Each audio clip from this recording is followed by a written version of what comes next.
Assalamualaikum warahmatullahi wabarakatuh. Kami dari kelompok 1 yang beranggotakan saya sendiri, Riana Yuninda, Citra Ramadanti, Artiana Ramadhani, Sherly Novianti, dan Yulia Susanti. Di sini kami akan mempresentasikan hasil kerja kelompok kami, yaitu KPS tentang bumi dan bulan. Materi pertama akan dijelaskan oleh Riana Yuninda, yaitu saya, tentang KPS observasi bumi dan bulan. Bulan merupakan satelit alami bagi bumi. Bulan juga merupakan satelit kelima terbesar setata surya.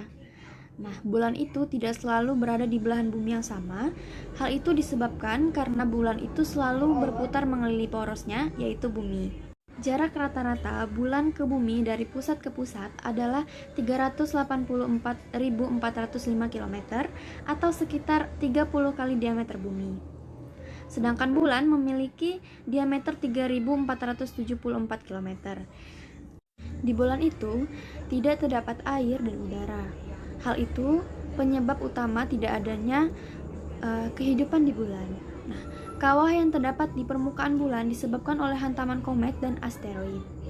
Struktur bulan terdiri dari inti, mantel, dan kerak. Kerak bulan terdiri dari batuan granit dan mineral kalsium dengan ketebalan 38 km sampai 74 km. Di bawah kerak terdapat mantel yang sangat tebal terdiri dari banyak mineral silikat dan sedikit logam besi. Nah, menurut para peneliti, bumi itu terbentuk sekitar 4,5 miliar tahun yang lalu. Lebih dari 70% permukaan bumi itu adalah air dan sisanya adalah daratan. Bumi itu memiliki suhu yang relatif tetap, memiliki udara, memiliki air, dan bumi juga memiliki berbagai macam atmosfer yang mempunyai fungsinya masing-masing sehingga dapat ditempati oleh berbagai macam makhluk hidup. Nah, bumi selama mengorbit di matahari, bumi juga melakukan rotasi. Baik, presentasi selanjutnya akan dilanjutkan oleh Citra Ramadanti. Halo, selanjutnya saya akan melanjutkan presentasi yang kedua, yaitu tentang KPS klasifikasi antara bumi dan bulan. Baiklah, saya akan membahas tentang persamaannya terlebih dahulu. Persamaan antara bumi dan bulan, yaitu yang pertama, sama-sama berbentuk seperti bola. Di sini saya mempunyai gambar bumi dan gambar bulan. Bisa kita lihat kalau bulan itu bentuknya bulat seperti bola. Begitu juga dengan bumi, bentuknya bulat seperti bola. Tetapi perlu kita ketahui, ternyata bentuk bumi itu sebenarnya tidak bulat sempurna seperti bola. Bentuknya itu seperti bentuk elips. Nah, ternyata dengan bentuk bumi seperti elips itu menguntungkan karena keadaan itu bisa menyelamatkan bumi dari jatuhnya satelit. Lalu bagaimana kalau bumi itu bentuknya sempurna, bulat seperti bola? Maka dampaknya nanti bannya di antara satelit akan jatuh ke atmosfer dan terbakar dalam hitungan bulan atau tahun. Nah, jadi bersyukurlah bumi itu bentuknya bukan bulat sempurna seperti bola, tetapi bentuknya elips. Selanjutnya, persamaan yang kedua yaitu bumi dan bulan sama-sama benda bermassa dan memiliki gaya gravitasi. Di sini saya mempunyai gambar tentang gaya gravitasi yang ada di bumi. Bisa kita lihat. Ada gambar pohon apel dan pohon kelapa. Di sini ada buah apel yang jatuh dari pohonnya. Nah, buah apel yang jatuh dari pohonnya ini adalah salah satu contoh yang menunjukkan adanya gaya gravitasi yang ada di bumi. Selain itu, di bawahnya ini ada juga pohon kelapa. Di sini bisa kita lihat ada sebuah kelapa yang jatuh dari pohonnya, jatuh ke bawah ya. Nah, inilah yang disebut dengan gaya gravitasi yang ada di bumi. Nah, ternyata di bulan juga memiliki gaya gravitasi. Akan tetapi, gaya gravitasi yang dimiliki oleh bulan itu jumlahnya hanya sekitar 17% dari gaya gravitasi yang ada di bumi. Artinya, gaya gravitasi di bulan itu jumlahnya lebih kecil dibandingkan dengan yang ada di bumi. Contohnya, kalau kita mempunyai berat badan 45 kg, nah, maka di bulan itu berat kita hanya 7,6 kg saja. Kemudian, persamaan yang ketiga yaitu bumi dan bulan itu berada dalam satu tata surya, yaitu matahari sebagai pusatnya. Kemudian persamaan yang keempat, bumi dan bulan itu sama-sama berevolusi dan berotasi. Di sini saya mempunyai sebuah gambar tentang revolusi bulan dan revolusi bumi. Bisa kita lihat, yang pertama ada revolusi bumi. Di sini ada gambar bumi, lalu di tengahnya ada gambar bulan. Di sini bumi mengelilingi matahari. Itulah yang disebut dengan revolusi bumi. Lalu gambar yang kedua ini ada gambar bulan dan gambar matahari. Sini bulan mengelilingi matahari. Akan tetapi di depan bulan ini ada bumi. Itulah disebut dengan revolusi bulan. Lalu dampak dari revolusi bulan itu mengakibatkan adanya pergantian bulan setiap harinya. Ada seperti bulan baru, bulan purnama, bulan sabit, dan bulan separuh. Nah, ini contoh dari bulan purnama pada malam hari. Contohnya seperti ini. Bulan purnama itu bentuknya bulat seperti bola. Nah, kemudian tentang perbedaan bumi dan bulan. Yang pertama itu dari segi ukuran. Terlihat dari segi ukuran bumi dan bulan, walaupun sebenarnya besar atau kecilnya bumi dan bulan itu relatif ya. Jika dibandingkan dengan ukuran bumi, diameter bulan itu hanya kurang lebih 1/4 atau hanya 27% saja dari diameter bumi. Sementara kalau dibandingkan dengan bulan-bulan yang mengitari planet-planet lain di tata surya, bulan milik bumi itu adalah bulan terbesar kelima di tata surya. Kemudian perbedaan yang kedua yaitu memiliki keberadaan makhluk hidup. Nah, kalau di bumi kan ada makhluk hidupnya, yaitu manusia, ada tumbuhan, ada hewan. Sementara kalau di bulan itu tidak ada kehidupan, karena di sana kadar oksigen yang dimiliki oleh bulan itu hanya sedikit, bahkan hampir tidak ada.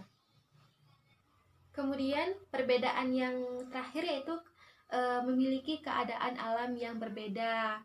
Kalau di bumi kan keadaan alamnya ada sawahan, gunungan, ada laut, kemudian banyaklah, ada musimnya juga, ada musim hujan, musim panas, musim kemarau. Sementara kan kalau di bulan itu tidak ada keadaan alam seperti itu. Makanya di bulan itu tidak ada kehidupan dan juga kadar oksigen juga rendah. Nah, itulah beberapa persamaan dan perbedaan antara bumi dan bulan. Selanjutnya, saya Sherly Novianti akan mempresentasikan tentang ukuran bumi dan bulan. Yang pertama yaitu bumi. Bentuk planet bumi sangat mirip dengan bulat pepat atau orbit spheroid, sebuah bulatan yang tertekan ceper pada orientasi kutub-kutub yang menyebabkan buncitan pada bagian khatulistiwa. 43 km lebih besar dibandingkan dari diameter kutub ke kutub. Diameter rata-rata dari bulatan bumi adalah 12.742 km atau kira-kira 4.000 km. Karena satuan meter pada awalnya didefinisikan sebagai 1:10 juta jarak antara khatulistiwa ke kutub utara melalui kota Paris atau Prancis. Yang selanjutnya yaitu bulan. Bulan berukuran lebih dari 1/4 ukuran bumi, rasio yang lebih kecil dibandingkan planet-planet yang lain. Dan bulan di bumi adalah bulan kelima terbesar di tata surya. Radius rata-rata bulan adalah 1737,5 km dengan diameter 3,475 km, yaitu kurang dari sepertiga luas bumi. Radius rata-rata bulan adalah 1737,5 km dengan diameter 3,475 km, kurang dari sepertiga luas bumi.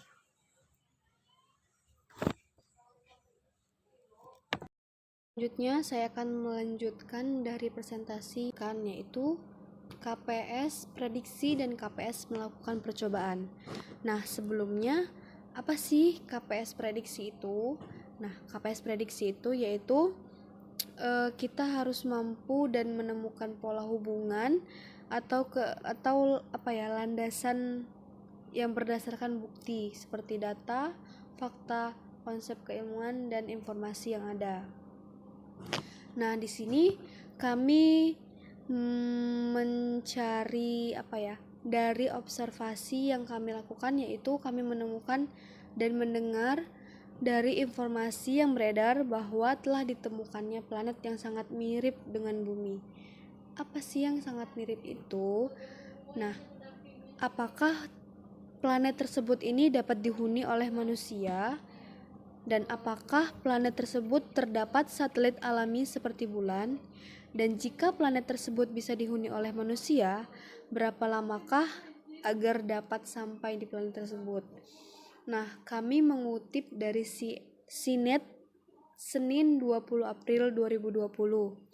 Nah, planet ini tuh mirip bumi yang ditemukan oleh teleskop Kepler yang disebut sebagai Kepler 1649c dan berjarak 300 tahun cahaya dari bumi. NASA menyebut ketimbang ribuan eksoplanet lain yang telah ditemukan Kepler. Planet ini tuh memiliki ukuran dan suhu yang dianggap paling menyerupai bumi. Nah, planet ini juga disebut-sebut terletak pada zona bintang layak huni, sebuah wilayah yang kemungkinan adanya sumber air, adanya kehidupan. Menariknya dari planet tersebut yaitu secara ukuran saja sudah berbeda gitu. Lebih besar, secara ukuran itu lebih besar daripada bumi tersebut. Nah, ukurannya itu 100,06 kali lebih besar dari bumi tersebut. Nah, planet ini juga menerima 75% dari jumlah cahaya yang dibandingkan dengan cahaya yang diterima oleh bumi dari matahari tersebut gitu. Dengan begitu adanya suhu yang diperkirakan tak beda jauh dengan suhu bumi. Jadi sama-sama dari itu mengapa dikatakan mirip dengan bumi? Nah, adanya sumber air yang sama, lalu ada cahaya dari bumi pun yang menerimanya dengan sama, makanya dikatakan mirip. Mungkin itu saja. Terima kasih dan akan dilanjutkan oleh Yulia Susanti. Assalamualaikum warahmatullahi wabarakatuh. Perkenalkan, nama saya Yulia Susanti, NPM 1911100235. Di sini saya akan melanjutkan materi kami. Yang selanjutnya adalah sikap ilmiah. Yang pertama, rasa ingin tahu. Pada penelitian ini, peneliti terdorong untuk lebih banyak tahu tentang berbagai gejala alam tentang bumi dan bulan. Caranya dengan membaca buku, bertanya kepada orang yang lebih tahu, mengadakan pengamatan, dan melakukan percobaan sendiri. Baik, saya akan mengulas sedikit apa sih bumi dan apa sih itu artinya bulan. Bulan merupakan salah satu satelit alami bagi bumi. Bulan juga merupakan satelit terbesar kelima di tata surya. Bulan tidak selalu berada di belahan bumi yang sama. Itu dikarenakan bulan selalu berputar mengelilingi porosnya, yaitu bumi. Hal inilah yang menjadikan kita hanya bisa melihat bulan pada saat malam hari. Ketika malam, bulan terlihat seperti mempunyai cahaya sendiri, tetapi sebenarnya itu bukan cahaya dari bulan, itu pantulan dari matahari. Cahaya bulan berasal dari cahaya matahari. Bulan dan bumi mempunyai jarak yang sangat jauh. Jarak rata-rata bulan dan bumi dari pusat ke pusat adalah 384,405 km atau sekitar 30 kali diameter bumi. Sedangkan bulan sendiri memiliki diameter 3.474 km, sedikit lebih kecil dibandingkan diameter bumi. Bulan beredar mengelilingi bumi setiap 27,3 hari atau periode orbit. Dan variasi periodik dalam sistem bumi bulan matahari bertanggung jawab atas terjadinya fase-fase bulan yang selalu berulang setiap 29,5 hari atau periode sinodik.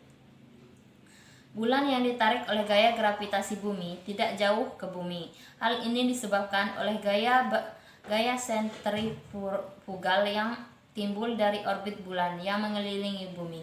Biasanya besarnya gaya sentrifugal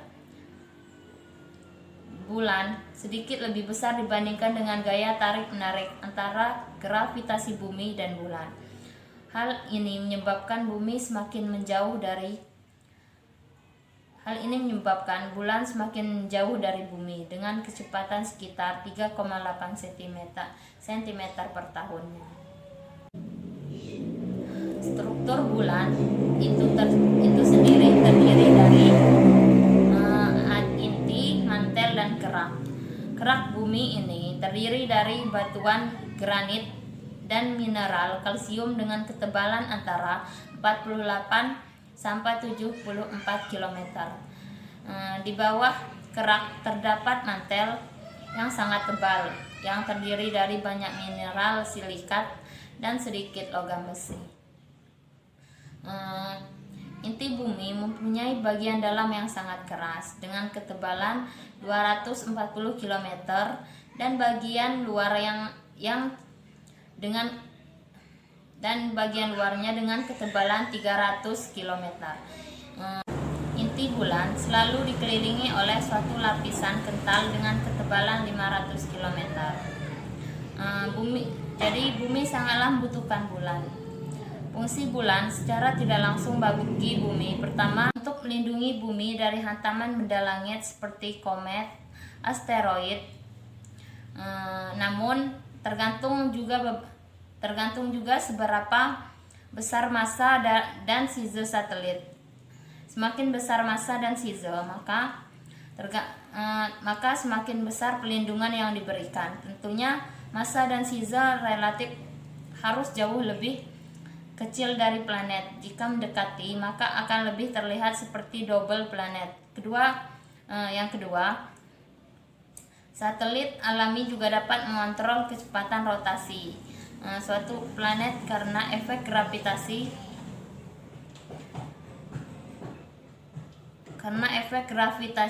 tidak wave. Namun efek ini tidak begitu memberikan suatu keuntungan atau kekurangan dalam sejarah bumi, melainkan efek ini memberikan keuntungan kepada bumi karena menurut simulasi dan perhitungan fisika, bulan melambatkan kecepatan rotasi bumi sejak terbentuknya bulan, di mana bumi berotasi secara cepat sekali. atau bumi juga melambatkan kecepatan rotasi bulan. Maka itu setiap hari rotasi bumi semakin lambat dan bulan seperti yang kita lihat rotasinya sudah berhenti menjadi sama dengan asteroid revolusinya. Yang ketiga, fungsi bulan yakni menyeimbangkan perputaran siklus dari air laut, di mana pada posisi bulan searah tangensial dengan bumi, maka arus yang terjadi bisa mengakibatkan pasang air laut. Yang kedua, kejujuran. Pada penelitian ini, peneliti mencatat sesuai dengan hasil pengamatan. Meskipun tidak sesuai dengan yang diharapkan, penelitian ini menggunakan bahan yang sederhana karena adanya berbagai faktor atau ketidaksediaan kami meneliti sehingga kami hanya menggunakan media handphone. Baik, saya akan menampilkan bentuk dari bumi dan bulan. Baik, di sini saya akan menampilkan gambar dari bumi dan bulan. Bisa kita lihat di sini adalah bumi dan ini bulan.